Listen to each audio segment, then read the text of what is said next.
নমস্কার, আপনাদের সবাইকে অ্যারাইজ অ্যান্ড অ্যাওয়ার ক্লাসরুমে স্বাগত জানাই। আমি পার্থরাজ মিশ্র, শিক্ষক অমর শ্রী রঘুনাথ হাই স্কুল। আমার স্নেহের ছাত্রছাত্রীরা, আজ আমি দশম শ্রেণীর ছাত্রছাত্রীদের জন্য ক্লাসটি তোমাদেরকে উপহার দেব।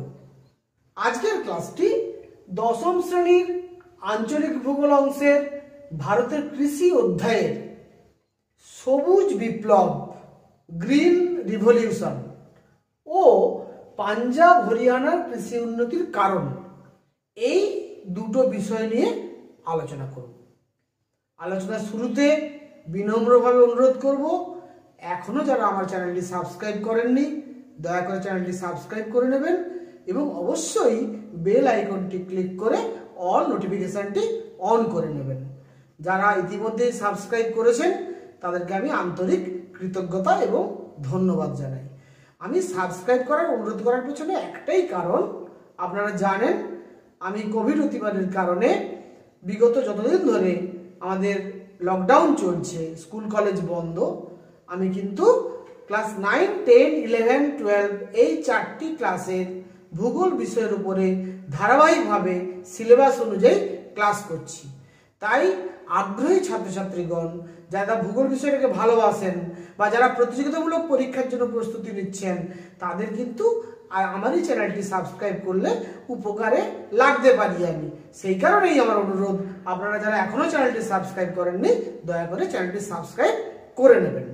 আমি মূল আলোচনায় চলে আসি।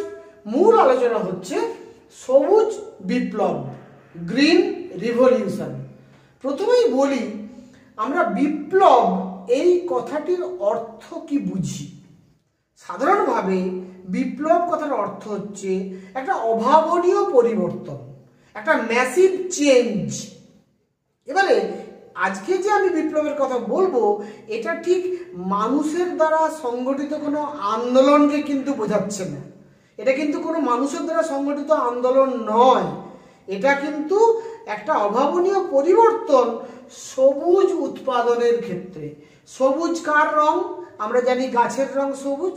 এক্ষেত্রে খাদ্যশস্য উৎপাদনের যে অভাবনীয় পরিবর্তন গোটা পৃথিবী জুড়ে তথা ভারতবর্ষে ঘটেছিল, সেটাকেই কিন্তু আমরা সবুজ বিপ্লব নামে আখ্যায়িত করছি।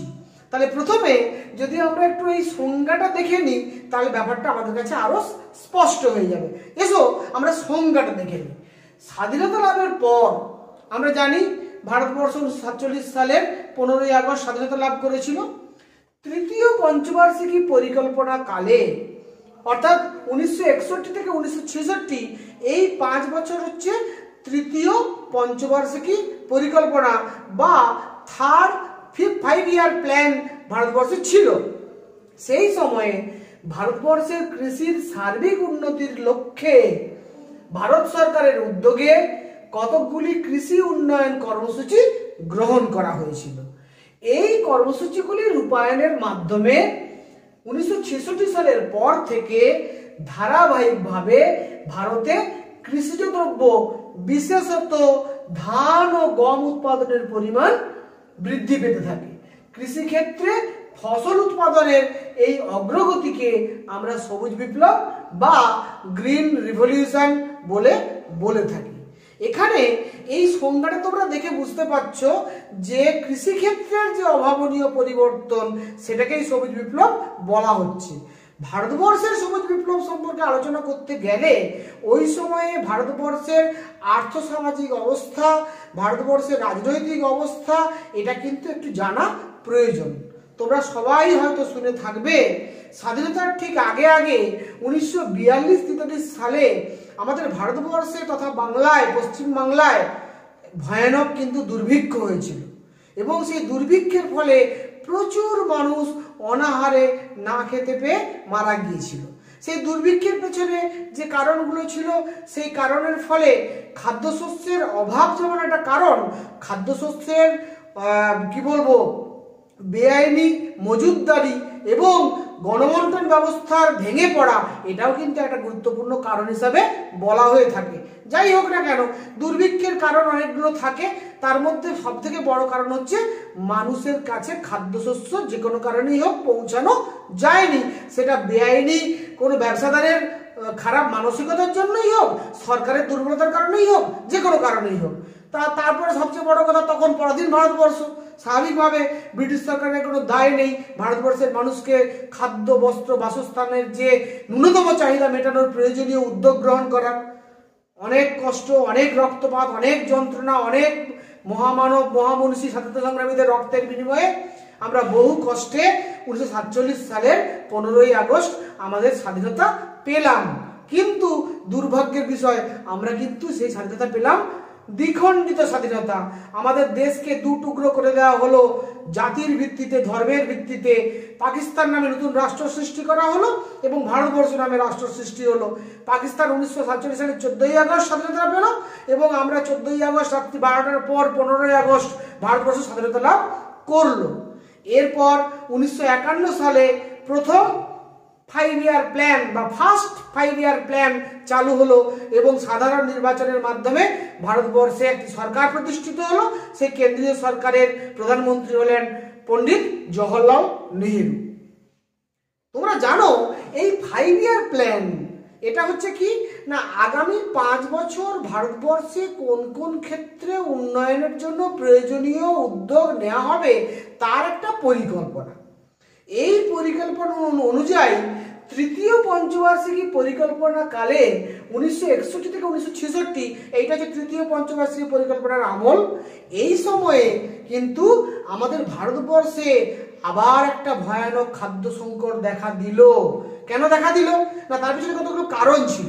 প্রথম কারণ, তোমরা জানো 1962 সালে ভারতের সঙ্গে চীনের যুদ্ধ হয়েছিল। তারপরে 1965 সালে ভারতের সঙ্গে পাকিস্তানের যুদ্ধ লেগেছিল এবং 1964-65 এবং 65-66 দুটি অর্থবর্ষে কিন্তু ভারতবর্ষ ভয়ানক খরার মুখে পড়েছিল। তাহলে একদিকে চীনের সঙ্গে যুদ্ধ, অপরদিকে পাকিস্তানের সঙ্গে যুদ্ধ, অপরদিকে ভয়ানক খরা এবং প্রতিনিয়ত খরা, বন্যা, মৌসুমী বায়ুর যে খামখেয়ালিপনা, তার প্রভাবে কিন্তু আমাদের দেশে ফসল উৎপাদন প্রচণ্ডভাবে ক্ষতিগ্রস্ত হচ্ছিল। ফলে একটা ভয়ানক খাদ্য সংকট দেখা দিয়েছিল। সেই সময় কিন্তু ভারতবর্ষের প্রধানমন্ত্রী হয়েছেন ইন্দিরা গান্ধী। যাই হোক, জওহরলাল নেহরুই কিন্তু 60-এর দশকের শুরুতে উদ্যোগ নিয়েছিলেন।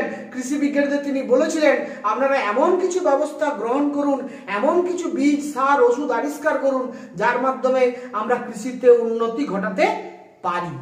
সেই সময় আমরা দেখলাম যে মেক্সিকোতে একজন বিখ্যাত কৃষি বিজ্ঞানী, তিনি অ্যাকচুয়ালি আমেরিকান কৃষি বিজ্ঞানী, ডক্টর নরম্যান বোরলগ, তিনি কিন্তু একটি উন্নত ফলনশীল বীজ আবিষ্কার করেছেন, গমের বীজ আবিষ্কার করেছেন এবং সেই বীজ আবিষ্কার করে গম উৎপাদনকে বৃদ্ধি করার ক্ষেত্রে তিনি গুরুত্বপূর্ণ ভূমিকা গ্রহণ করেছেন। ডক্টর নরম্যান বোরলগ যে গোটা পৃথিবীর বুকে সবুজ বিপ্লবের সূচনা করেছিলেন, তারই হাত ধরে আমাদের ভারতবর্ষে ডক্টর এম.এস. স্বামীনাথন, তিনি কিন্তু ভারতবর্ষে কৃষি উন্নতির জন্য কতগুলো পদক্ষেপ গ্রহণ করলেন। অবশ্যই এই পদক্ষেপগুলো গ্রহণ করার ক্ষেত্রে ভারত সরকারের উদ্যোগী ভূমিকা অস্বীকার করতে আমরা পারি না। এই জন্য আমি বলেছি যে ভারতের কৃষির সার্বিক উন্নতির লক্ষ্যে ভারত সরকারের উদ্যোগে কতগুলো কৃষি উন্নয়ন কর্মসূচি গ্রহণ করা হয়েছিল। এই কর্মসূচিগুলো কি কি? এই কর্মসূচিগুলোকে আমি 12টি পয়েন্টে লিখেছি, যেটাকে বলেছি সবুজ বিপ্লবের উপাদান সমূহ। সেখানে কি কি করা হয়েছিল না, উচ্চ ফলনশীল বীজের ব্যবহার, জলসেচের উন্নতি, রাসায়নিক সারের ব্যবহার, কীটনাশক ওষুধের ব্যবহার, প্রকল্প এলাকার পরিকাঠামো উন্নয়ন করা, ভূমি সংস্কার কর্মসূচি গ্রহণ, জোটের সংহতি স্থাপন, গ্রামীণ বিদ্যুতায়নের উন্নতি ঘটানো, গ্রামীণ সড়ক এবং গ্রামীণ বাজারগুলোর উন্নতি ঘটানো, কৃষি ঋণের ব্যবস্থা করা কৃষকদের জন্য, কৃষিতে কৃষি যন্ত্রপাতির ব্যবহার এবং কৃষি বিশ্ববিদ্যালয় স্থাপনের মাধ্যমে কৃষি গবেষণাকে এগিয়ে নিয়ে যাওয়ার প্রচেষ্টা। এইগুলোর মাধ্যমে আমাদের কিন্তু কৃষি ক্ষেত্রে অভাবনীয় উন্নতির চেষ্টা করা হয়েছিল। এই যে 12 দফা কর্মসূচি গ্রহণ করা হয়েছিল তৎকালীন ভারত সরকারের উদ্যোগে, তারই ফলস্বরূপ আমরা দেখতে পাবো 1966 সালের পর থেকে ধারাবাহিকভাবে বিভিন্ন কৃষিজ ফসলের উৎপাদন বৃদ্ধি পেয়েছিল। বিশেষত উৎপাদন বৃদ্ধি পেয়েছিল গমের এবং ধানের, এবং সবথেকে বেশি উৎপাদন বৃদ্ধি পেয়েছিল গমের। যাই হোক না কেন, আমরা দেখব 1950-51 সালে ভারতে ধান উৎপাদন যেখানে হতো 206 লক্ষ টন, সেখানে কিন্তু 1970-71 সালে ধান উৎপাদন হয়েছিল 423 লক্ষ টন। আমরা বলতে পারি ডবলেরও প্রায় বেশি, অর্থাৎ 20 বছরের মধ্যে ধান উৎপাদন প্রায় দ্বিগুণ হয়ে গিয়েছিল। আবার গম উৎপাদনের ক্ষেত্রে আমরা দেখতে পাবো 1950-51 সালে যেখানে ভারতে গম উৎপাদন হতো 65 লক্ষ টন, সেখানে কিন্তু 1970-71 সালে অর্থাৎ জাস্ট 20 বছরের মধ্যে আমরা দেখলাম যে গম উৎপাদন হয়ে গেল 239 লক্ষ টন, মানে প্রায় 4 গুণ।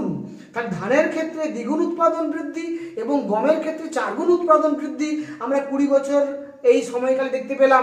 তার মধ্যে কিন্তু এই সবুজ বিপ্লবের পরেই কিন্তু ম্যাক্সিমাম উন্নতিটা ঘটতে দেখা গেছে। এই পুরো ব্যাপারটাকে আমরা বলছি সবুজ বিপ্লব। তাহলে সবুজ বিপ্লব, এখানে সবুজ বিপ্লবের জনক আমরা কাকে বলবো? আমি আগেই বলেছিলাম আমেরিকান কৃষি বিজ্ঞানী। আমেরিকান কৃষি বিজ্ঞানী কি নাম? ডক্টর নরম্যান আর্নেস্ট বোরলগ, যিনি আমাদের নোবেল শান্তি পুরস্কার পেয়েছিলেন 1970 সালে, এবং ভারত সরকার তাকে কিন্তু পদ্মবিভূষণ উপাধিতেও সম্মানিত করেছিলেন ভারত সরকারের তরফ থেকে। এই ডক্টর নরম্যান আর্নেস্ট বোরলগের নেতৃত্বে পৃথিবীতে সবুজ বিপ্লবের সূচনা হয়েছিল, এবং তারই হাত ধরে ডক্টর এম.এস. স্বামীনাথন ভারতবর্ষে চিরসবুজ বিপ্লবের ডাক দিয়েছিলেন। এইভাবে কিন্তু আজকে আমরা দেখতে পাচ্ছি আমাদের দেশ খাদ্য উৎপাদনে এত জনসংখ্যা বৃদ্ধি পাওয়া সত্ত্বেও অনেকটা স্বয়ংসম্পূর্ণতা লাভ করতে পেরেছে, যদিও কখনো কখনো আমাদেরকে খাদ্যশস্য আমদানি করতে হয়, কিন্তু আমরা অনেকখানি সেই সময়ের যে ভয়ানক খাদ্য সংকট, সেই সময় যে ভয়ানক ভারতবর্ষের মানুষের যে দুর্ভিক্ষ অনাহার, সেই চেহারাটা আজকে কিন্তু ভারতবর্ষে আর দেখা যায় না। সেই সময়ে এই যদি ব্যবস্থাটা গ্রহণ না করতেন তৎকালীন ভারত সরকার, তাহলে কিন্তু আজকে আমরা খাদ্য উৎপাদনে এতখানি স্বয়ংসম্পূর্ণতা লাভ করতে পারতাম না। যদিও এর কিছু কুফল নিশ্চিতভাবে আছে, এবং সেটা নিশ্চয়ই আমরা পরবর্তীকালে আলোচনা করব। যাই হোক না কেন, এই হচ্ছে সামগ্রিকভাবে সবুজ বিপ্লবের মূল কথা। সবুজ বিপ্লবে যে কুফলের কথা বলছিলাম, কুফল বলতে কি না, সবুজ বিপ্লবের ফলে এই যে রাসায়নিক সার প্রচণ্ডভাবে ব্যবহার করছি, কীটনাশক ওষুধ প্রচণ্ডভাবে ব্যবহার করছি, এর ফলে ভয়ানক মাটি দূষণ হচ্ছে। এই মাটি দূষণের পাশাপাশি খাদ্যদ্রব্যের যে পুষ্টিগুণ সেটা কমে যাচ্ছে। সেই পুষ্টিগুণ কমে যাওয়ার জন্য ওই সমস্ত রাসায়নিক যে ওষুধ এবং সার, তার যে কুপ্রভাব, সেগুলো খাদ্যের মাধ্যমে আমাদের মানবদেহে আসছে, মানবদেহে বিভিন্ন রোগে দেখা দিচ্ছে। এই পুষ্টিগুণ কমে যাওয়ার জন্য, খাদ্যশস্যের গুণমান কমে যাওয়ার জন্য রপ্তানি ক্ষতিগ্রস্ত হচ্ছে, বহু জীববৈচিত্র্য নষ্ট হচ্ছে, মাটির উর্বরতা শক্তি নষ্ট হচ্ছে, জলস্রোতের উন্নতির ফলে মাটির অম্লত্ব বৃদ্ধি পাচ্ছে। এরকম বেশ কিছু কুফল কিন্তু ঘটছে, এটা আমরা অস্বীকার করতে পারি না। কিন্তু পাশাপাশি এটাও আমাদেরকে স্বীকার করতে হবে, সবুজ বিপ্লব যদি না হতো তাহলে কিন্তু আমাদের দেশ খাদ্য উৎপাদনে এতখানি স্বয়ংসম্পূর্ণতা লাভ করতে পারত না। যা এখন যা অবস্থা পৌঁছেছে, আমাদেরকে কিন্তু অবশ্যই আধুনিক কৃষি যন্ত্রপাতির মাধ্যমে, উচ্চফলনশীল বীজের ব্যবহারের মাধ্যমে, আধুনিক কৃষি প্রযুক্তি ব্যবহারের মাধ্যমে আমরা নিশ্চিতভাবে খাদ্যশস্য উৎপাদন বৃদ্ধির চেষ্টা করব। তবে অবশ্যই রাসায়নিক সারের পরিবর্তে আমাদেরকে জৈব সার ব্যবহার করে, জৈব ওষুধ ব্যবহার করে, জৈব কৃষির দিকে আমাদেরকে আবার পরিবর্তন করতে হবে। না হলে কিন্তু আমরা আরেকটা অন্যরকম বিপদের মুখে পড়ব। সেই বিপদটা কিন্তু পরিবেশগত বিপদ। সেই বিপদের ফলে জল, মাটি, বাতাস দূষিত হচ্ছে, এবং তার কুফল ঘুরে ফিরে আবার জীবজগতের উপরে আসছে। ফলে সেদিকটাও কিন্তু মাথায় রেখে আমাদের কিন্তু জৈব চাষের দিকে ঝুঁকতে হবে। যাই হোক, এই মোটামুটি সামগ্রিকভাবে আমার সবুজ বিপ্লবের মূল কথা। তাহলে সবুজ বিপ্লবের এই যে 12টা উপাদান, যেগুলোকে আমরা বলছি 12টি উন্নয়নমূলক কর্মসূচি ভারত সরকার গ্রহণ করেছিল, এগুলো কিন্তু তোমাদের অবশ্যই মনে রাখতে হবে। এবারে নেক্সট যে আলোচনাটা আসবো সেটা হচ্ছে পাঞ্জাব এবং হরিয়ানায় কৃষি উন্নতির কারণগুলো কি। আরেকটা কথা একটু বলে নেওয়া দরকার, ভারতবর্ষে সবুজ বিপ্লবের কথা বলা হলেও গোটা ভারতবর্ষে কিন্তু সবুজ বিপ্লব সমানভাবে কার্যকরী হয়নি।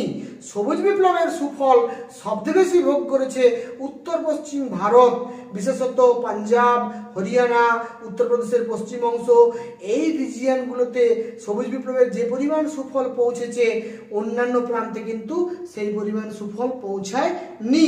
দক্ষিণ ভারতে অন্ধ্রপ্রদেশ এবং তামিলনাড়ু রাজ্যে গোদাবরী, কৃষ্ণা, কাবেরী বদ্বীপ অঞ্চলে ধান উৎপাদনের উন্নতির ক্ষেত্রেও কিন্তু সবুজ বিপ্লব কিছুটা হলেও কার্যকরী ভূমিকা গ্রহণ করেছিল, কিন্তু পশ্চিম ভারত এবং পূর্ব ভারতে সবুজ বিপ্লব সেই সময় অতখানি গুরুত্বপূর্ণ স্থান দখল করতে পারেনি। তাই পরবর্তীকালে আবার দ্বিতীয়বার সবুজ বিপ্লবের ডাক দেওয়া হয়েছে। এখন যে সবুজ বিপ্লবের কথা বলা হয়েছে সেটা মূলত পূর্ব ভারতে কৃষি উন্নতির জন্য উদ্যোগ নেওয়া হয়েছে। যাই হোক, সেটা অন্য একটা ইস্যুস। তাহলে মোটামুটিভাবে তোমরা সবুজ বিপ্লব ব্যাপারটা কি বুঝতে পারলে। এই যে প্রশ্নটা পাঞ্জাব এবং হরিয়ানার কৃষি উন্নতির কারণ, এই পাঞ্জাব এবং হরিয়ানা তোমরা জানো যে পাঞ্জাবটা কোথায়, এইটা হচ্ছে পাঞ্জাব, এইটা হচ্ছে হরিয়ানা, এইটা হচ্ছে উত্তরপ্রদেশ রাজ্য, এর পশ্চিম অংশ এইটা, অর্থাৎ এইটা হচ্ছে উত্তর পশ্চিম ভারত।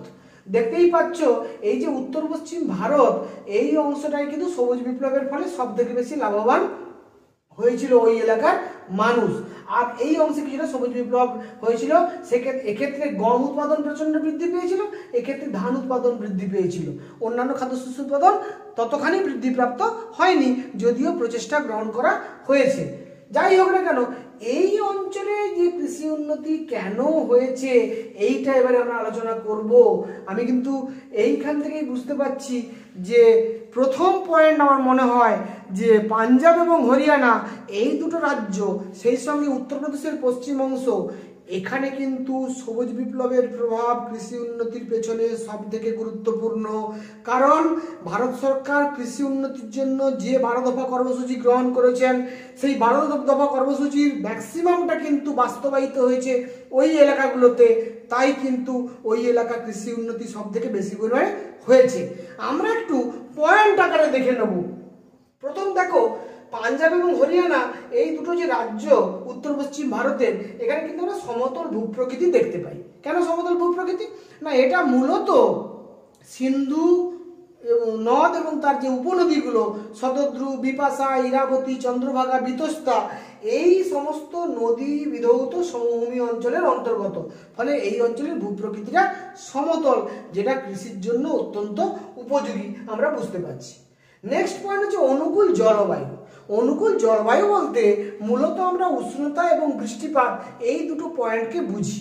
আমরা জানি আমাদের যে এই উত্তর পশ্চিম ভারত যে কথা বলছিলাম, এই উত্তর পশ্চিম ভারতের গ্রীষ্মকালীন উষ্ণতা যদি আমরা দেখি তাহলে দেখব এখানকার গ্রীষ্মকালীন উষ্ণতা কিন্তু প্রায় 35 থেকে 38 ডিগ্রি সেন্টিগ্রেড গড় উষ্ণতা। আর শীতকালীন গড় উষ্ণতা আমরা যদি দেখি তাহলে দেখবো 5 থেকে 10 ডিগ্রি সেন্টিগ্রেড।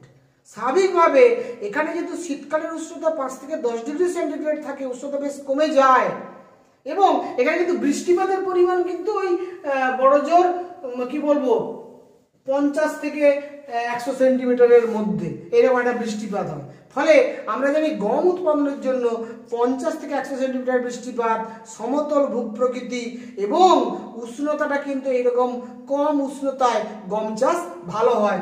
ফলে এই ধরনের অনুকূল জলবায়ু, সমতল ভূপ্রকৃতি এবং উর্বর পলিমৃত্তিকা। কেন এই যে বললাম শতদ্রু, বিপাশা, ইরাবতী, চন্দ্রভাগা, বিতস্তা, এই 5টা প্রধান উপনদী সিন্ধু নদের এবং যমুনা নদ, গঙ্গা নদীর প্রধান উপনদী দ্বারা বিধৌত এই অঞ্চলটা সৃষ্টি হওয়ার জন্য এই অঞ্চলে পলিমৃত্তিকা দেখা যায়। এই অঞ্চলটা সমভূমির অন্তর্গত, এই অঞ্চলটা অ্যাকচুয়ালি উপক্রান্তীয় জলবায়ু অঞ্চলের অন্তর্গত।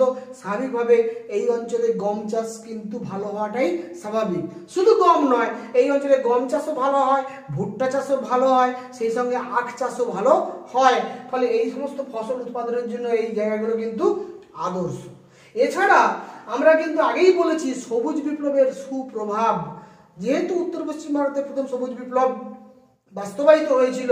তাই সবুজ বিপ্লবের ফলে যে সমস্ত কর্মসূচিগুলো ভারত সরকার গ্রহণ করেছিলেন, যেমন জলসেচের উন্নতি, রাসায়নিক সারের ব্যবহার, কীটনাশক ওষুধের ব্যবহার, প্রকল্প এলাকার পরিকাঠামো উন্নয়ন অর্থাৎ রাস্তাঘাট নির্মাণ, বাজার নির্মাণ, এই সমস্ত বিষয়গুলো, ভূমি সংস্কার অর্থাৎ জমিদারদের কাছ থেকে ভূমি নিয়ে সাধারণ প্রান্তিক কৃষকদেরকে ভূমি বন্টন, এই ভূমি সংস্কার ঘটানো, জোতের সংহতি স্থাপন, ছোট ছোট জোতগুলোকে একসঙ্গে জুড়ে দিয়ে বড় বৃহদায়তন জোত নির্মাণ যাতে করে কৃষি যন্ত্রপাতি সহজে ব্যবহার করা যায়, গ্রামীণ বিদ্যুতায়নের উন্নতি ঘটানো যাতে করে বিদ্যুতের মাধ্যমে আমরা পাম্প চালিয়ে জলসেচের ব্যবস্থা করতে পারি, বিদ্যুতের মাধ্যমে আমরা কৃষিক্ষেত্রে বিদ্যুৎকে ব্যবহার করতে পারি স্বল্প মূল্যে।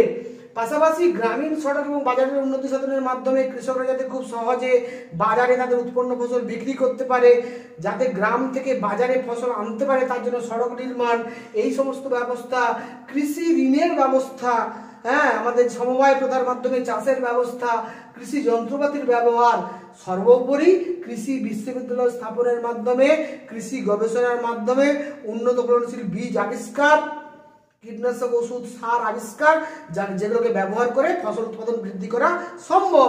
এই পুরো ব্যাপারটা কিন্তু ওই পাঞ্জাব এবং হরিয়ানা তার সুফলটা ভোগ করেছে, সেটাও কিন্তু এই অঞ্চলের কৃষি উন্নতির একটা গুরুত্বপূর্ণ কারণ।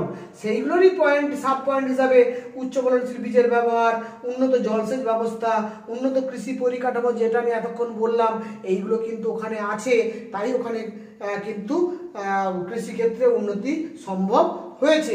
জলসেচের ক্ষেত্রে একটুখানি বলে নিই যে ওই এলাকায় আমরা জানি যে শতদ্রু নদীর উপরে ভাকরানাঙ্গাল প্রকল্প, সেখানে এই ভাকরানাঙ্গাল প্রকল্পের মধ্যে বিরাট এলাকা জলসেচের আওতায় আনা হয়েছে। সেখানে কিন্তু অনেকগুলো পশ্চিম যমুনা খাল, উচ্চবাড়ি দোয়াব, বিভিন্ন ধরনের খাল এখানে আছে।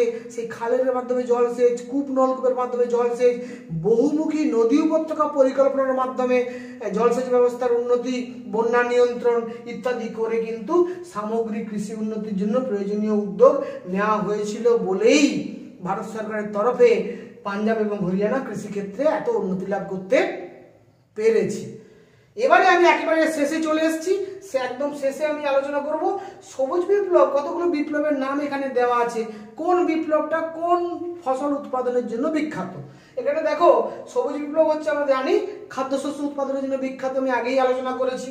শ্বেত বিপ্লব, যেটা অ্যাকচুয়ালি 1970 সালে আমাদের ভারতবর্ষে হয়েছিল, সেটাকে হচ্ছে দুধ উৎপাদন, দুধ এবং দুগ্ধজাত দ্রব্য উৎপাদন বৃদ্ধির জন্য শ্বেত বিপ্লব হয়েছিল, যার জনক বলা হয় ডক্টর ভার্গিস কুরিয়নকে। এবং নীল বিপ্লব অর্থাৎ মাছ উৎপাদন বৃদ্ধির উদ্দেশ্যে প্রোটিন জাতীয় খাদ্যের চাহিদা মেটানোর জন্য ডক্টর অরূপ কৃষ্ণনের নেতৃত্বে যে বিপ্লব ঘটেছিল মাছ উৎপাদনের ক্ষেত্রে, তার নাম হচ্ছে নীল বিপ্লব।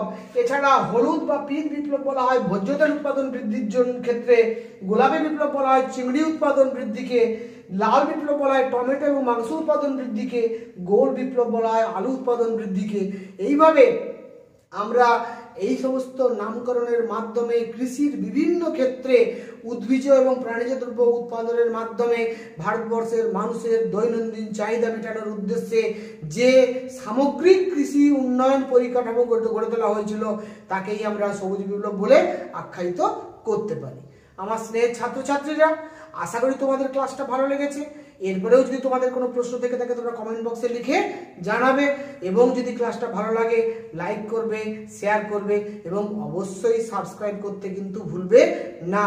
সবাইকে আরও একবার যথাযোগ্য স্থানে সম্মান, শ্রদ্ধা, শুভেচ্ছা, অভিনন্দন এবং আমার স্নেহের ছাত্রদের ভালোবাসা জানিয়ে আজকের ক্লাস এখানেই শেষ করছি। Thank you very much.